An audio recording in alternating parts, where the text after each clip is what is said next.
What I'm going to cover here comes from over 15 years of me working on my social skills. This isn't from some books.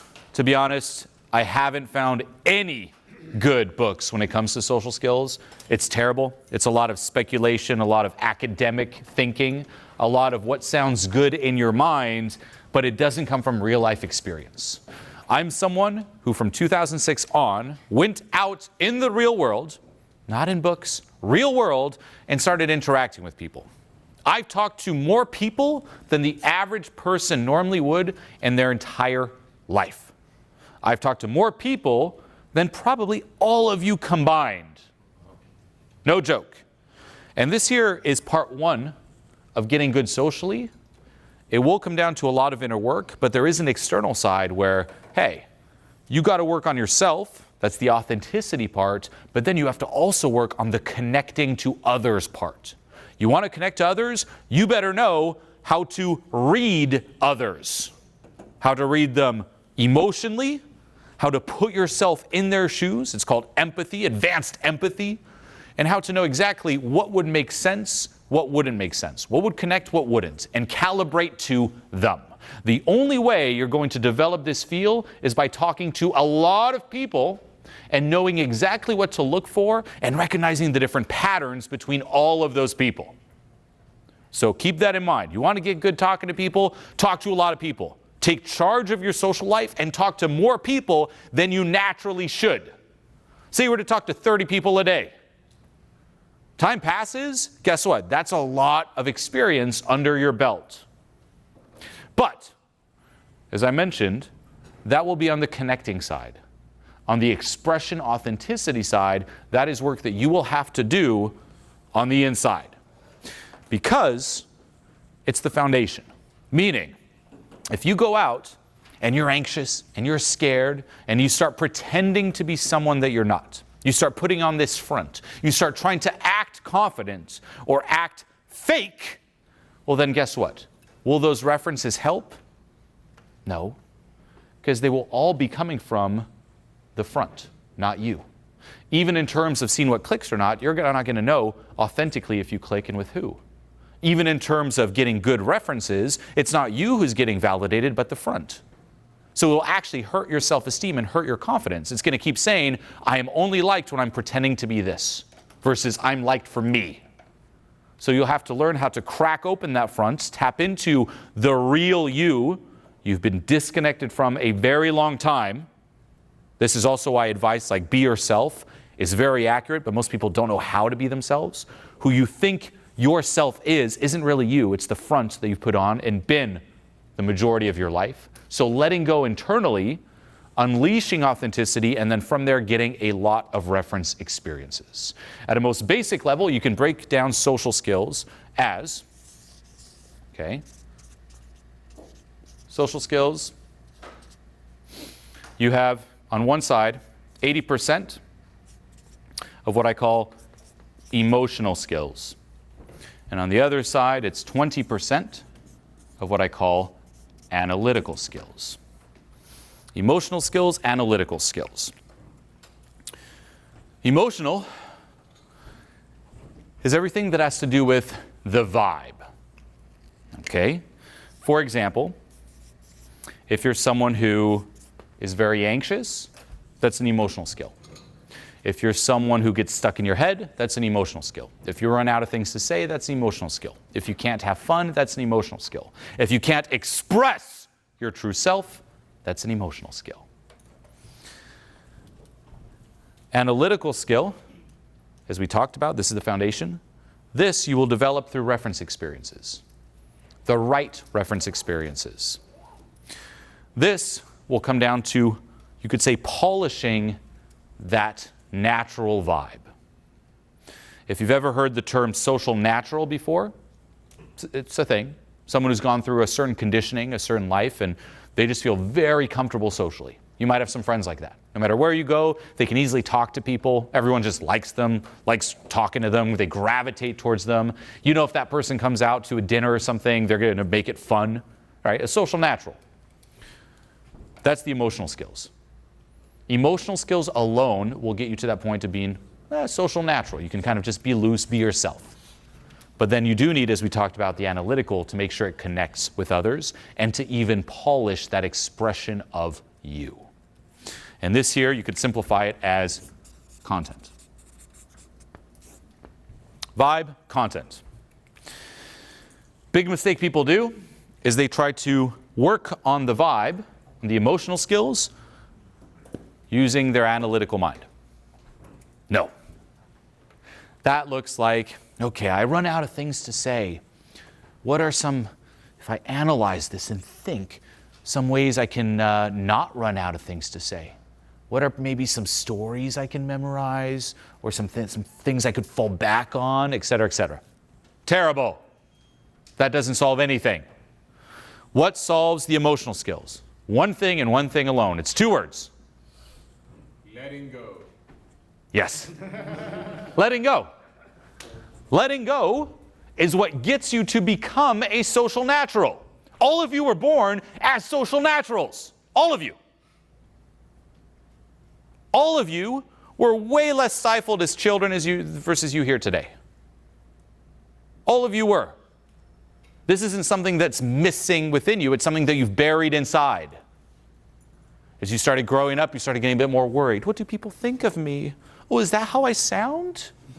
No baby is, well, is that how I sound? No kid's thinking that. That comes later on. You started judging yourself. Trauma happened.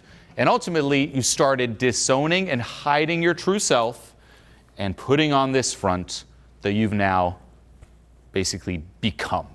Who am I? The front. And you've lost touch with authenticity. Letting go gets you back in touch with that. Letting go, guess what? Allows you to no longer get triggered. Social anxiety, that's you getting triggered. Until you identify why you get triggered, where that comes from, the original trauma, nothing's going to change. You can try to progressively desensitize yourself, which is sadly what most people do, and that'll give you some results, but it's not all the way, and it's not permanent. As soon as you stop doing your little challenges, you fall back. Letting go, that's the foundation, and it'll get you 80% of the way. It's actually the highest ROI thing you could do with talking to a lot of people, is actually letting go. And sometimes it baffles me when people are like, oh, I like this letting go stuff, Julien, but what about the social skills? That is social skills! If you can't see letting go gets you 80% of the way, then you're too far gone and your IQ is far too low. Okay? And this is also very important when I say the biggest ROI thing you can do. Vibe is more important than content. You can also analyze in terms of socially. If you're someone who's just very, very analytical, you need to do a lot of letting go and work on the emotional skills. You need to learn, especially socially, to get out of your head, to unlock what I call your full instrument, meaning not just speaking like this with the mouth and the lips, but with the body. Notice that, with the body. That there, old me, right, back in 2006, all shy, stifled, I couldn't do that. No technique, no line is going to get me to do that. You can't force that. Forcing that would look like, with the body. That's forcing it. Very different, no? You can sense there's not that same depth to it, and it's a lot more at you. With the body. Hey, everyone. You like how loud I am? Does it make sense? Like you like it with the body? With the body. One, the voice is going like grounded. The voice goes down. With the body. With the body. My voice is actually shooting down here. Loud. Shooting down. Yet it projects a lot more. Reels people in more. This isn't something that happens by force. It comes from letting go. Okay? You could think of it too as taking a shit. People are constipated as fuck, and they're trying to shit. Socially. They're like really stifled, like that's their instrument. It's like super constipated, and they're like, come on, express yourself. And you'll hear their voice, literally it's like a little string of shit going like, hey, my name's Jeremiah. Come on, shit, get out of my mouth. And then they might try to be loud, like, hey there, trying to shoot the shit out. And they're like, maybe more, just forcing it. Terrible. People sense that. It's weird. It's too much. It's off-putting. And you can just sense that person's constipated. On the flip side, you also see people constipated who just suck it up. There's like, I'm just too shy to even try to express it. So you'll either have the person like super constipated, not talking, or constipated and trying to force a little string out. Letting go dilutes the anus so that it just naturally, effortlessly, just all comes out. And that's when you tap into your true power. That is the best way to illustrate this. Are you trying to force out your vibe? Or are you diluting and just letting it out? Just that's power. That's also getting out of your head, because then you're not wasting all that energy trying to force something out. Then you can allocate that energy to pattern recognition, putting yourself in the other person's shoes, to forward willpower. This is important. If you're really shy and anxious and stifled, you're trying to hide all that, you're trying to micromanage how people think, there's all that worry, you're burning a ton of energy and willpower. Energy and willpower that is necessary if you want to truly express yourself and make sure it connects with someone. Guess what? Right now, this event, am I using a lot of energy and willpower speaking right now? Yes or no? No. Yes. Kidding me? Yes. To craft a speech like this requires a lot of concentration and willpower. It has to make sense. Like, as I'm talking now, I'm already, just like playing chess, thinking 3-4 moves ahead of how this is going to link to what I say then. I'm also thinking, okay, for them to understand this concept, I need to say this first. I need to say it in this order. I'm going to use this story. I'm going to use this joke. It's a ton. It's very mentally intense. What allows me to do this, while also remaining flowy and fun and at ease, is by having access to all of my energy, focus, and willpower. And I can't be burning it backwards, fighting against myself, stuffing stuff down. That's why people mess up. If all your energy is like, oh, be cool, oh, don't show the anxiety, like you have like 10% left on what you're saying and forward focused. Good luck with that. 10% left in terms of even analyzing your references. Most people don't even remember their references. How are you going to grow from that? So letting go is also what gets you out of that, reclaiming all that power, which really accelerates your growth. And then in terms of what reels people in on a charismatic level, we always get so obsessed with the content, right? Like, what are some cool stories to say that's going to reel someone in? Oh, give me the little cool stories, the words. It's like, it's the vibe. It's literally the vibe. Vibe is 80%. Of course, you can refine and what I call polish the wording, but what comes first, what draws someone in, is the energy that they put out. You lost? Is that your spot? Yes, okay. Favorite example is this. Okay.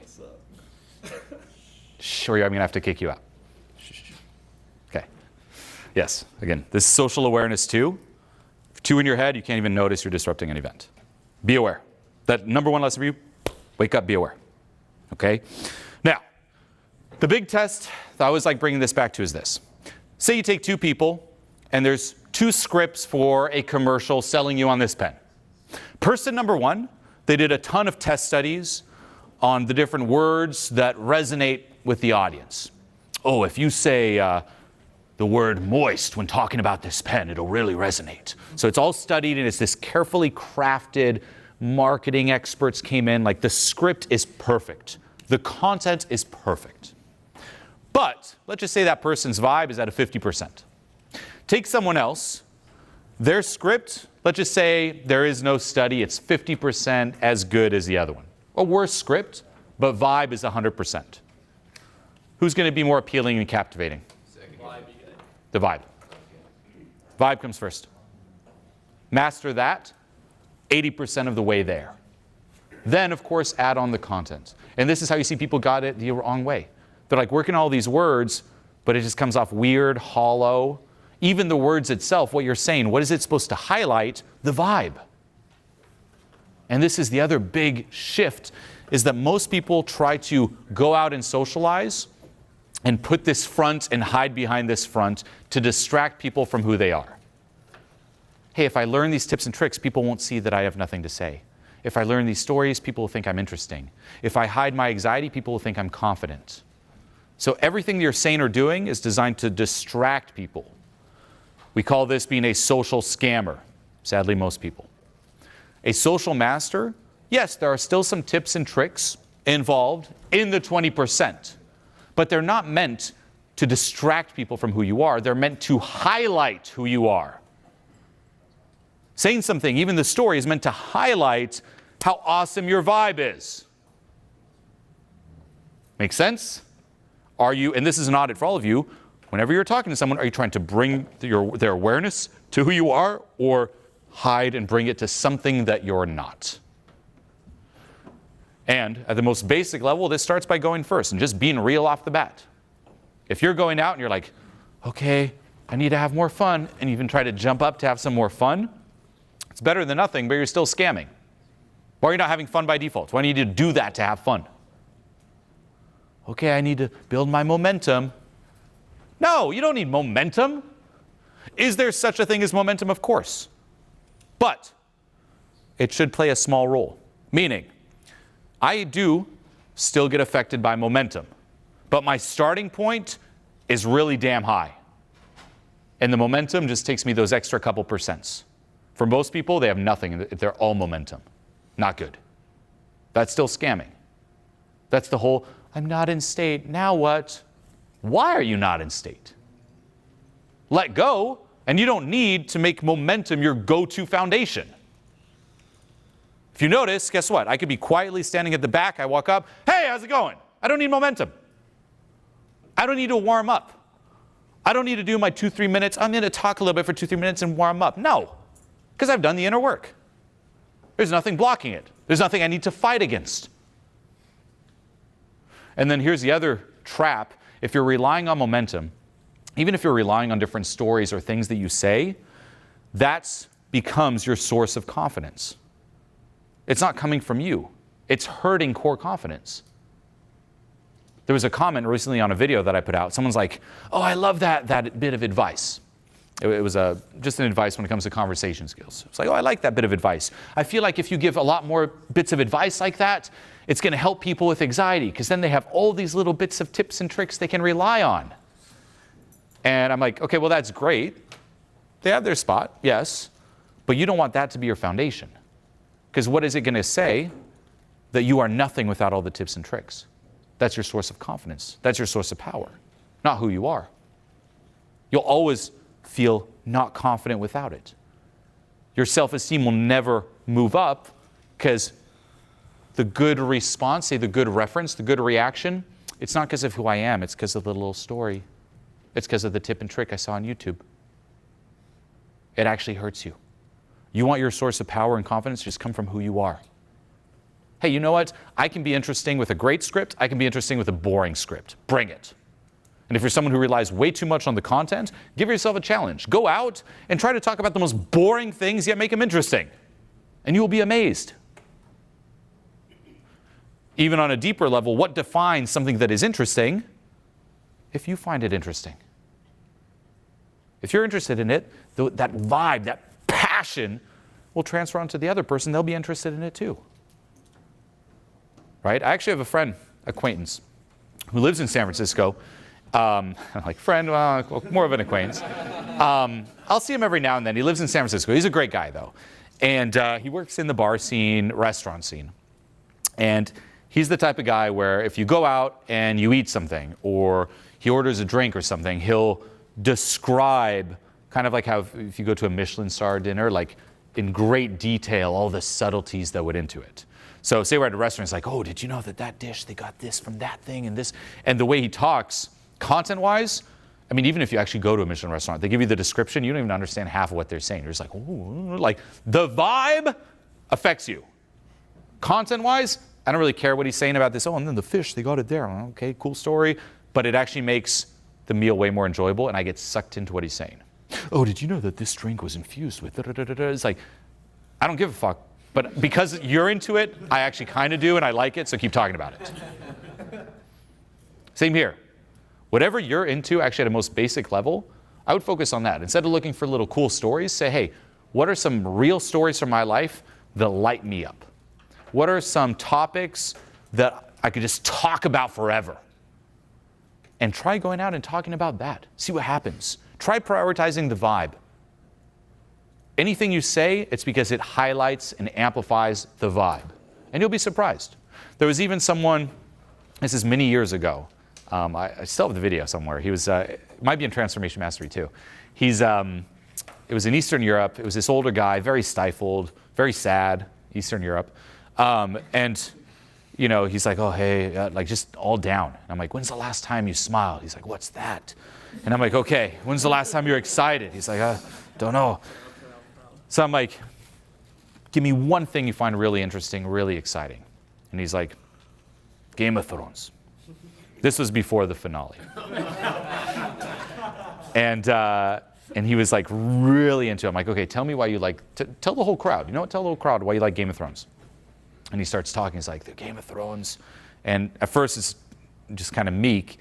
But suddenly, and you see it in the video, the guy starts getting carried away. He's like, you know, and the writer, they thought about it. And he starts getting louder and louder. And everyone's like, what the fuck? And he's like, they thought about this. And there's this character named Hodor.